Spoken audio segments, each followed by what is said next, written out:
Boa noite. Uma grata satisfação retornarmos a essa tribuna. Uma alegria muito grande estar presente a esta casa.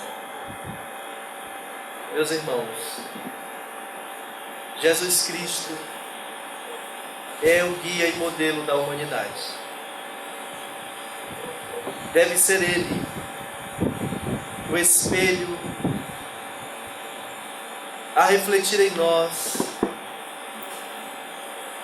a necessidade de vida em abundância. Sendo, portanto, Jesus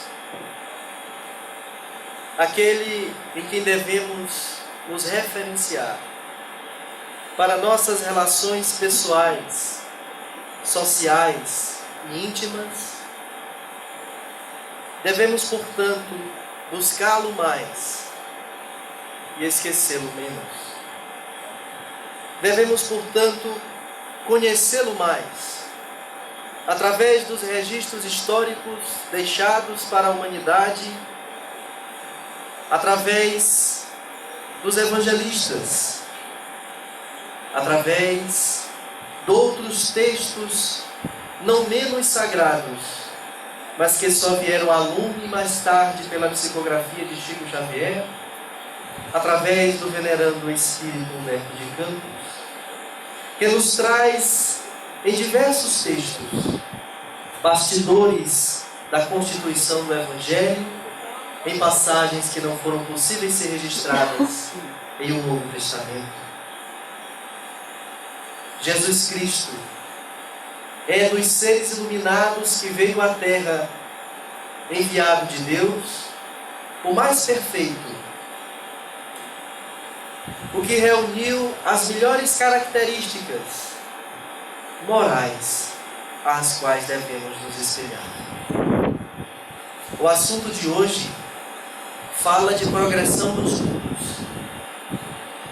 Um texto de Santo Agostinho, considerado um dos pais da Igreja, presente em o Evangelho segundo o Espiritismo, vem nos dizer que o mundo está fadado ao progresso, assim como seus habitantes. Vem nos dizer que logo sairemos da condição de mundo de expiação e provas para um mundo de regeneração.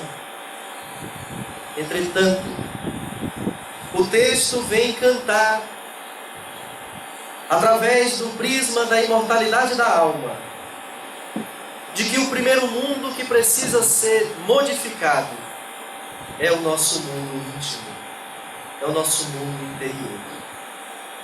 E essas modificações nada tem a ver com os preceitos estéticos que a humanidade tem preconizado.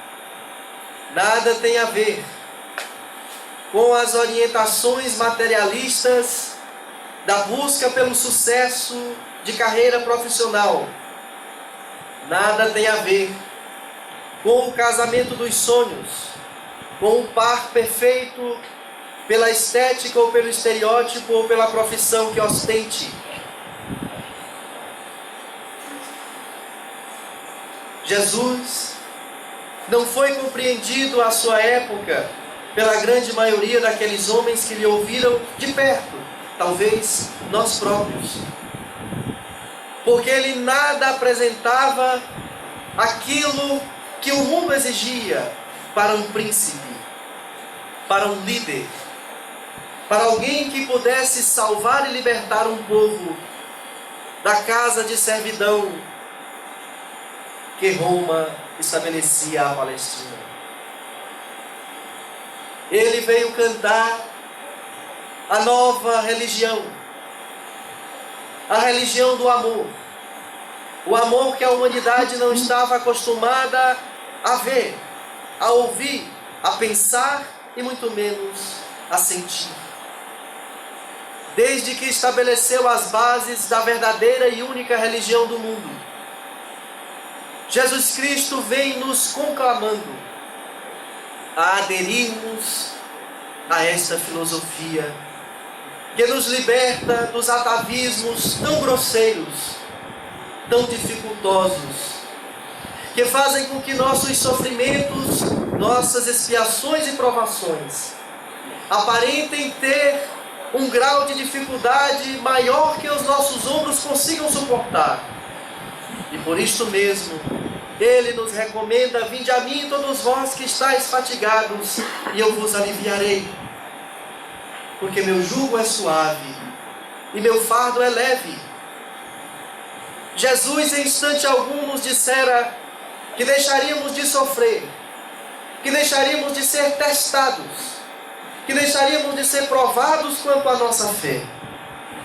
Contudo, nos recomendou que se nos mantivéssemos num alinhamento de coerência com os princípios de Deus, que quer nada mais que nós amemos uns aos outros, que cuidemos do próximo como gostaríamos de ser cuidados. O progresso do mundo tem a ver com o progresso da humanidade. Muito embora leis biológicas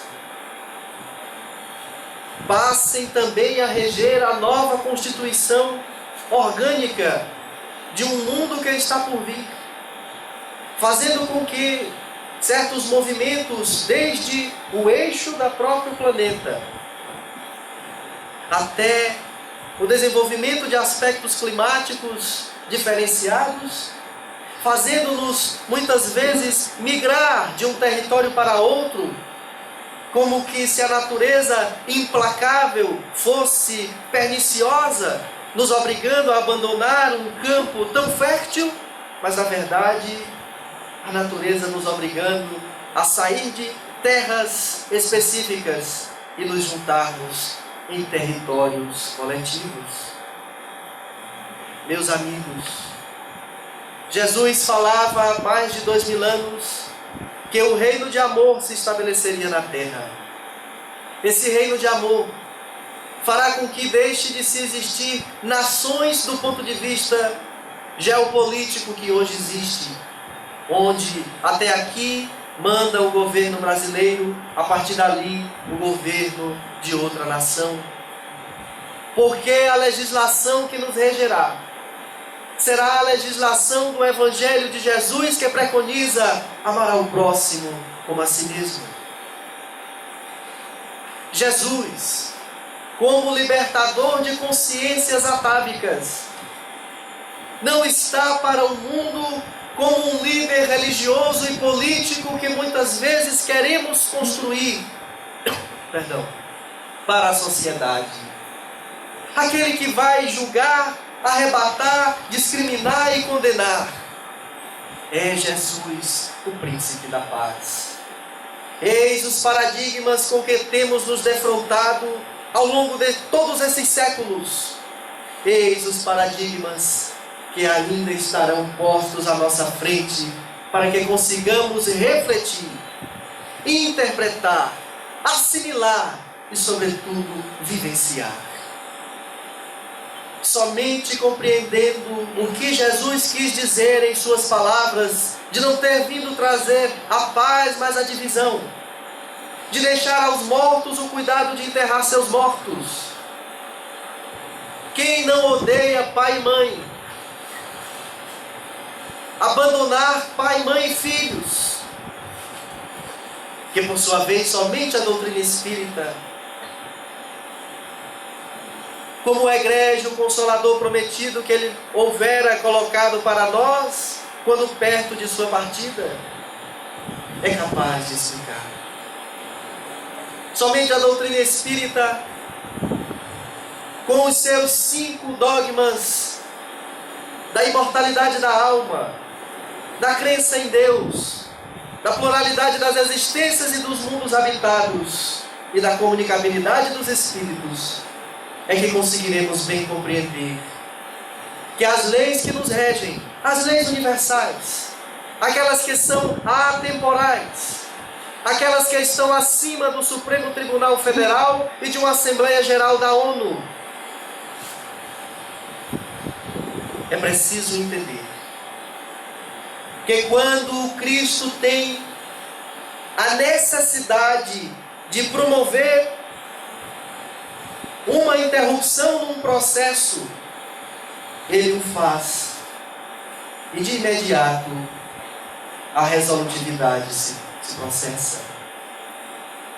Jesus interviu num processo de chacina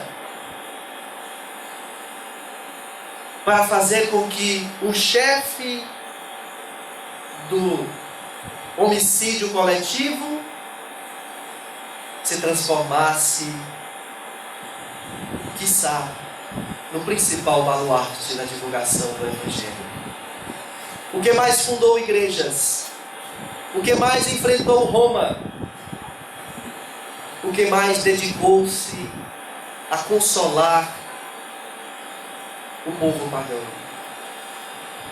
Quando o doutor da lei, Saulo, faz o seu trajeto rumo a Damasco para encontrar Ananias, aquele que houvera pervertido a sua Abigail, que morrera vitimada por um adoecimento que foi gerado sobretudo pelo desgosto, o desgosto de seu pai Josebed ter morrido apedrejado, o desgosto de ver seu irmão Gesiel, mais tarde chamado de Estevão, para fugir, também morrer apedrejado a mando de seu noivo Saulo, mais tarde sendo largada por aquele doutor da lei, orgulhoso, egoísta, vaidoso. Ela não resistiu, contraindo algo nocivo à saúde que a vitimara. Antes de desencarnar, encontra-se com seu Saulo e o perdoa, e fala de Jesus, e fala de amor e de paz. Então logo parte para o plano espiritual. Paulo, tomado pelo ódio, ou melhor dizendo, Saulo, vai em perseguição a Ananias para matá-lo, quando depara-se com o próprio Cristo às portas da cidade objetivada, cai do cavalo, fica cego momentaneamente e só vai ser curado por aquele a quem ele pretendia matar. Eis um dos maiores exemplos de que o que vence não é o ódio sobre ódio, não é a vingança, é o amor. Aquele que estava sabendo aproximar-se do seu fim, vê-se convocado pelo próprio Mestre a ir curar o seu ofensor.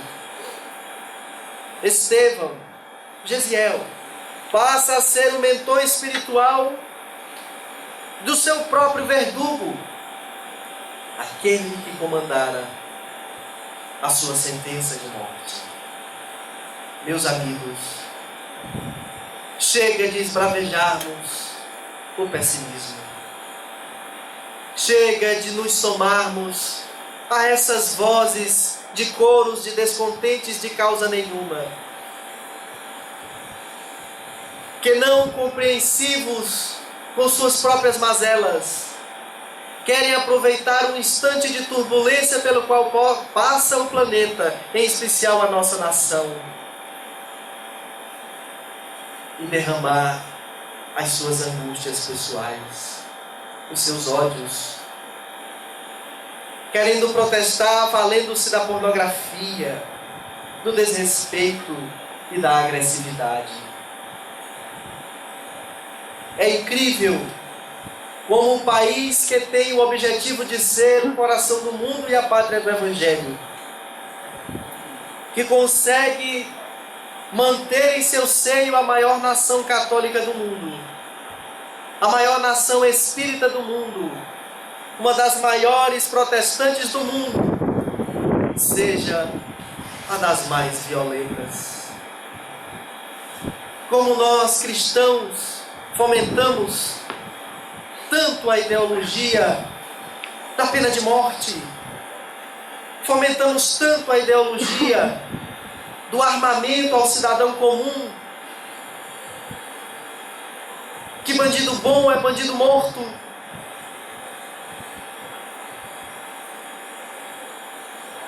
Como nós podemos nos autodenominar cristãos e querer ser reconhecidos como cristãos, sustentando uma ideologia de responder o crime com o crime, de responder a agressão com agressão. Quais as recomendações daquele que funda a escola que nós denominamos cristianismo e nos achamos partícipes dela? Quando nos dissera: amai também os vossos inimigos, perdoai para que sejas perdoado.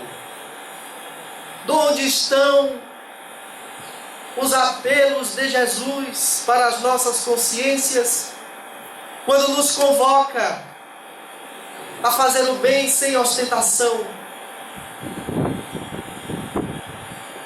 Nossas admoestações nesta noite é para dizer que a terra prometida, que o mundo prometido, que a felicidade prometida já está posta, já existe, já é real. Abracemo-nos à proposta e conseguiremos estar felizes. Porque a cada vez que a dor nos abater, ao invés de gritarmos e vociferarmos, vamos orar e pedir a proteção de espíritos que nos ajudem a suportar aquela dor. Nenhum dos mártires que sustentaram a bandeira do cristianismo deixaram de testemunhar a sua fé. Vacilaram, fugindo para não morrer. Em nenhum instante fugiram da sua cruz.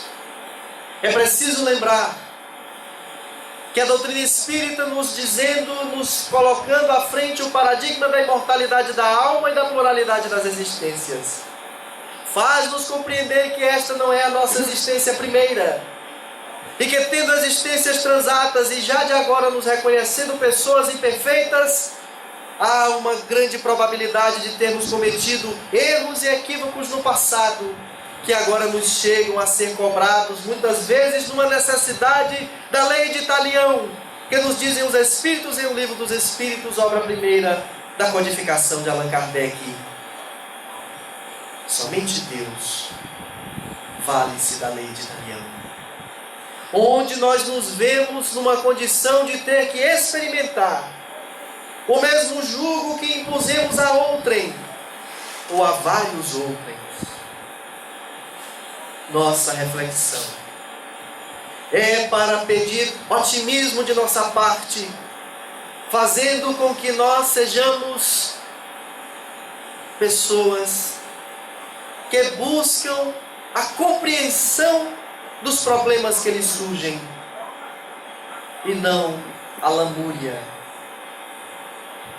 a melancolia, como a querer culpar sempre os outros, esquecendo-se de que em algum instante nos equivocamos, de que em algum instante fomos apressados, de que em algum instante agimos com o nosso egoísmo e com a nossa vaidade de atender aos apelos do mundo e às convenções sociais, por não suportarmos muitas vezes as pressões daqueles grupos que por orgulho e egoísmo queremos muitas vezes estar inseridos. Quando conhecemos o Espiritismo, quando conhecemos a Casa Espírita, as tarefas nobilitantes que nos são propostas, a pedagogia da prática da caridade na sua proposta trinária de benevolência para com todos, indulgência para com as imperfeições alheias e o perdão das ofensas, mas sobretudo as mãos que elaboram, não só no seu campo profissional, de onde recebe um soldo justo, mas também laboram voluntariamente para ver dissipada não só a fome do outro, mas ver dissipado o pessimismo que se gera nele. Quando somos ajudados por alguém, numa dificuldade que estamos, e que aquele alguém veio voluntariamente até nós para nos ajudar, invade-nos uma onda de gratidão, invade-nos um sentimento de que ainda há pessoas sensíveis à dor do outro. E nós nos sentimos motivados a também fazer o bem. A corrente que o Cristo quer estabelecer não é uma corrente de poder, não é uma religião dominante ou um partido que esteja à frente de todas as nações. A filosofia que Jesus quer nos trazer é a filosofia da paz pelo caminho do amor, que por sua vez, para ser adquirido, vivenciado, faz-se necessário desenvolver em nós as virtudes como a piedade, aquela que faz com que nós, ao invés de julgar o outro que equivoca-se, tenta auxiliá-lo sem ser complacente com o seu equívoco. É preciso entender que não deveremos ajudar tão somente aqueles que estão caídos e de joelhos sangrando, mas ajudarmos também aqueles que estão caindo pela deficiência moral.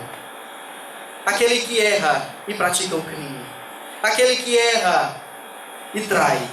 Aquele que erra e evade-se do socorro.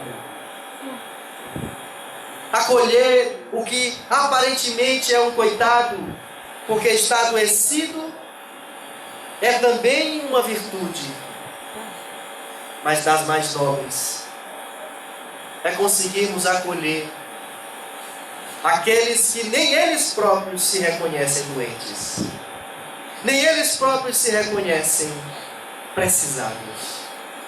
Jesus condenou, não nessa acepção vulgar que hoje se compreende a expressão condenar. Jesus condenou a prática farisaica, aquela em que detemos o conhecimento da lei e vivemos de aplicar esta lei aos outros, mas não aplicamos em nós mesmos. Infelizmente, os cristãos estão cheios de farisaísmo em suas práticas e estão se negando a fazer a caridade. E estão se somando ao coro dos que promovem apartais, divisões. Não vamos nos envolver com aquele porque ele é um usuário de drogas, ele pode ser violento. Não vamos nos envolver com aquela porque é uma prostituta, pode influenciar negativamente o nosso familiar. Não vamos nos envolver com aquele que tem uma homossexualidade.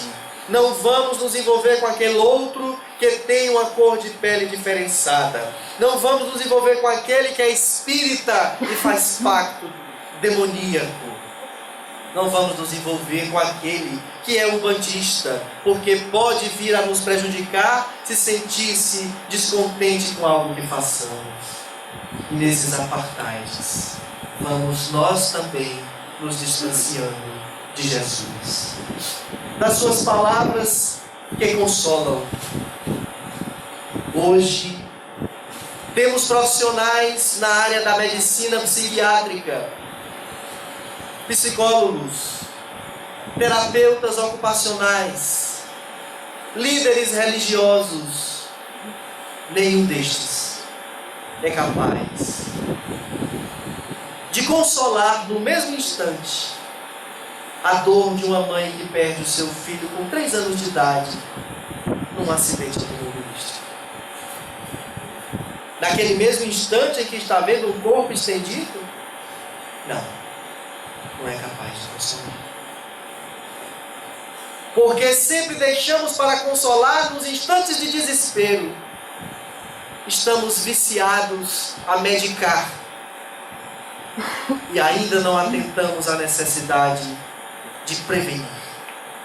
A prevenção à dor é a vivência no templo e fora do templo das lições trazidas por Jesus, exaradas em os evangelhos de Mateus, Lucas, Marcos, João,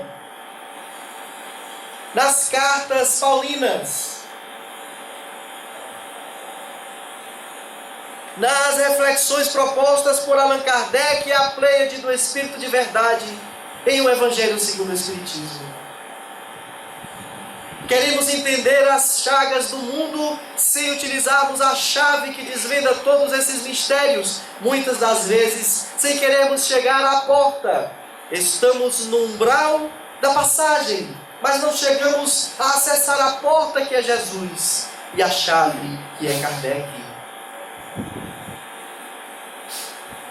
Chico Xavier gostava de dizer que Jesus não houvera pedido que escalássemos o Everest, apenas que nos amássemos uns aos outros. Mas estas máximas ficam resguardadas à missa, ao culto e à palestra espírita, ao evangelho no lar.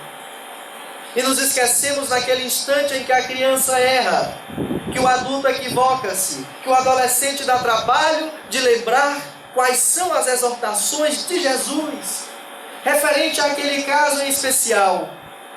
E normalmente, quando queremos fazer uso desse mecanismo, ouvimos do outro: lá vem você com essa bobagem de religião. Jesus não é religião.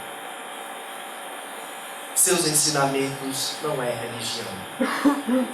Religiosidade é a vivência de Jesus e dos seus ensinamentos.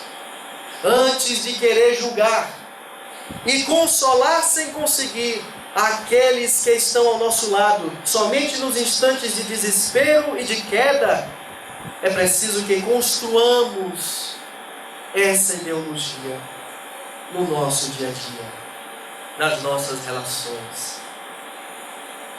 Meus amigos, o mundo pede paz, mas a paz precisa começar em nós. E para que ela comece em nós, é preciso nós fazermos um exercício de diminuir o orgulho, o egoísmo e a vaidade de querer sempre ter razão, de querer sempre ser o mais forte e o melhor, de querer ser sempre o primeiro e passar a calar. Não é emudecer a voz e deixar que o mal tome conta, mas é não fazer coro ao mal. É silenciar para orar e não para ficar na ociosidade. Faz-se necessário que a pacificação comece pela dulcificação das nossas ideias. Qual o nosso pensamento sobre a política? Qual o nosso pensamento sobre a mediunidade? Qual o nosso pensamento sobre as causas que mais têm assolado a humanidade inteira? Qual o nosso pensamento, a nossa ideia sobre beleza, sobre comportamento, sobre honestidade?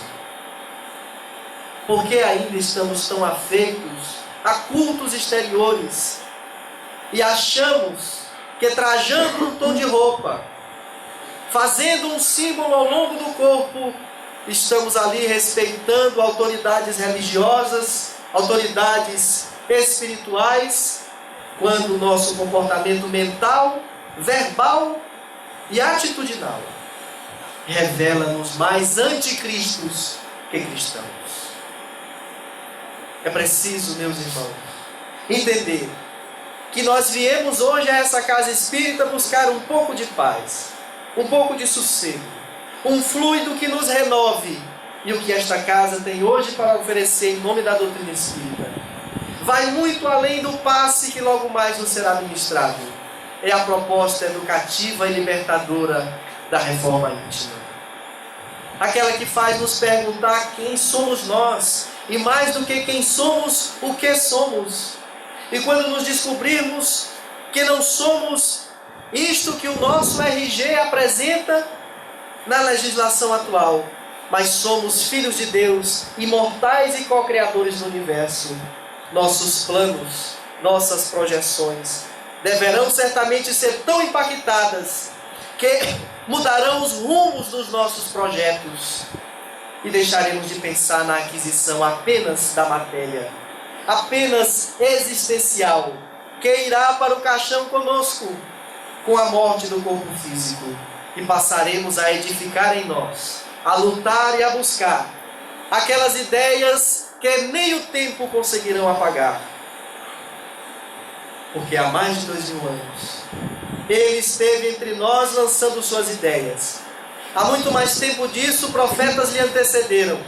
Estes menos falados, notados e registrados, até porque falavam mais do aspecto vingativo da hora da chegada do que necessariamente da proposta educativa e libertadora que o próprio Cristo veio trazer. Jesus já teve diversos adversários e nenhum conseguiu vencê-lo. Até hoje, é o principal representante da expressão paz. Muito embora no território em que ele veio ainda haja dissensões e disputas, é que o próprio sistema humano ainda precisa vivenciar instantes de uma disciplina mais rígida e de um trabalho primeiro de devoção ao único Deus. Me perguntava aflituosamente por que a Palestina, que acolheu Jesus, ainda passa por situações tão beligerantes. Eles podem até não aceitar Jesus como Messias, mas eles já aceitam um único Deus. Eles podem até estar equivocados quanto a este Deus, porque ainda o veem como um Deus que pune e que se vinga, mas eles creem na imortalidade da alma. E muitos de nós, no processo santo da reencarnação, talvez ainda estejamos precisando ir lá reencarnar de novo naquele território, para voltar a crer e ser devoto de um único Deus, porque infelizmente, como cristãos, ainda somos desatentos ao preceito de Jesus de não podermos servir a dois senhores, a Deus e a Mamon. E é por isso que o mundo passa por tantas tribulações, porque estamos servindo mais a Mamon, ao dinheiro, à matéria, à disputa de territórios, do que necessariamente a Deus e a Jesus. Isto porque não estamos levando em conta a imortalidade da alma que nos faz pessoas, portanto, imortais, cujo objetivo é o progresso até a perfeição, a angelitude, e não apenas a graduação e as subsequentes pós-graduações.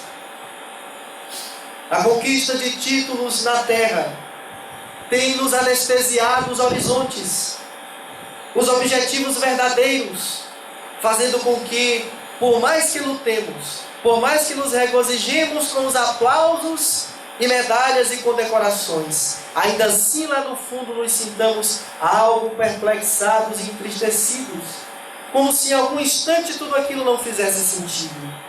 Sobre isto, Emmanuel nos adverte no livro Vinha de Luz, em um texto que ele chama Plataforma do Mestre, com o qual eu quero partilhar com os senhores, dizendo: em verdade, há 2000 anos, o povo acreditava que Jesus seria um comandante revolucionário, como tantos outros, a desvelar-se por reivindicações políticas à custa da morte, do suor e das lágrimas de muita gente. Quantos de nós não estamos rogando a Deus o adoecimento e a morte desses homens e mulheres que estão envolvidos em escândalos políticos, que estamos intitulando-os de corruptos, uma vez mais, repetindo a ação dos fariseus que com pedras na mão levavam aquela mulher adúltera ao conhecimento do Cristo, que deu como resposta àquela plateia, àquela turba: que atire a primeira pedra aquele que não tiver pecado.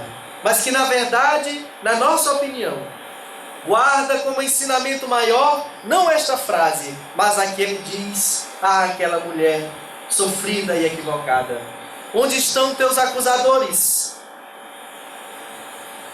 Então vá, eu também não te condeno.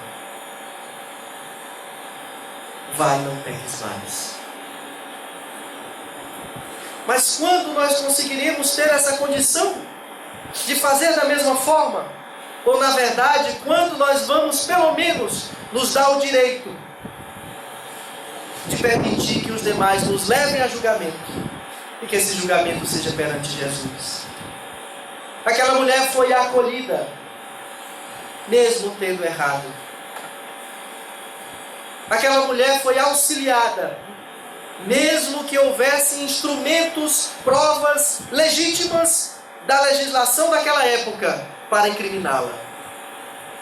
Mesmo havendo provas legítimas que acusem as pessoas que estamos vendo em equívoco agora, é preciso lembrar que quem está sendo preso, investigado e achincalhado não é um homem, é um povo.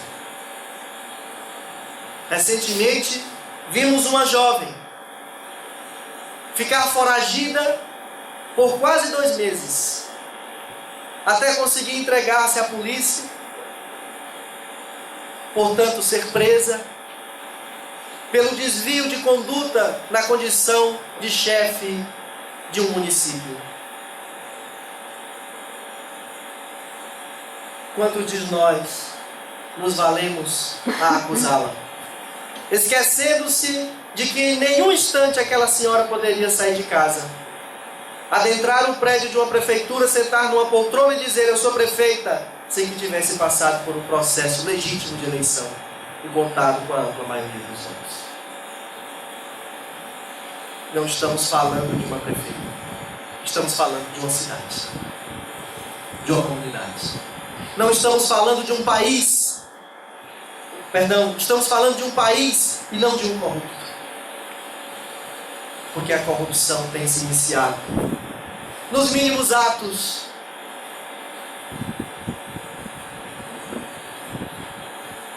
Entretanto, diz Emmanuel, do Evangelho não transparece qualquer programa nesse sentido. Que Jesus é o divino governador do planeta, não podemos duvidar. O que fará ele do mundo redimido ainda não sabemos, porque ao soldado no mínimo são defesos os planos do general. A boa nova, todavia, é muito clara quanto à primeira plataforma do Mestre dos Mestres. Ele não apresentava títulos de reformador dos hábitos políticos, viciados pelas más inclinações de governadores e governados de todos os tempos. Anunciou-nos a celeste revelação, que ele viria salvar-nos de nossos próprios pecados, libertar-nos da cadeia de nossos próprios erros, afastando-nos do egoísmo e do orgulho que ainda legislam para o mundo consciencial. Mas esse salvar, libertar e afastar não é pegando pela nossa mão e nos colocando numa redoma especial, promovendo ali apartheids. É apresentando a nós um código de conduta que pelo livre-arbítrio, desejando vivenciar aquilo, estaremos conscienciosamente felizes. Não pelas dificuldades que deixam de surgir, mas pelas dificuldades que eu deixo de gerar frente às vicissitudes às quais eu devo passar para testemunhar a fé, a condição evolutiva que me encontro. Meus amigos, o mundo não é a nossa existência. A vida verdadeira não é esta do corpo. Os nossos propósitos e projetos precisam alinhar-se a esta ideologia, para que deixemos de sofrer com aquilo que os olhos da matéria não conseguem compreender e que nos salta como injusto, mas que na mais das vezes é a própria justiça divina se fazendo em nós. Anunciou-nos a celeste revelação que ele viria salvar-nos, libertar-nos e afastando-nos do egoísmo e do orgulho. Achamos-nos até hoje em simples fase de começo de apostolado evangélico. Cristo libertando o homem das chagas de si mesmo, para que o homem limpo consiga purificar o mundo. O reino individual que puder aceitar o serviço liberatório do Salvador encontrará a vida nova. O reino individual que puder aceitar o serviço, quer dizer, o Evangelho é um trabalho íntimo, um trabalho familiar, para ser depois um trabalho social. Encontrará vida nova, porque deixará de vivenciar uma vida de lamentações, de lamúrias, de reclamações infundadas e materialistas, e passará a ter projeções espirituais muito maiores. Nesses instantes em que a dor nos assola e nós não conseguimos compreender.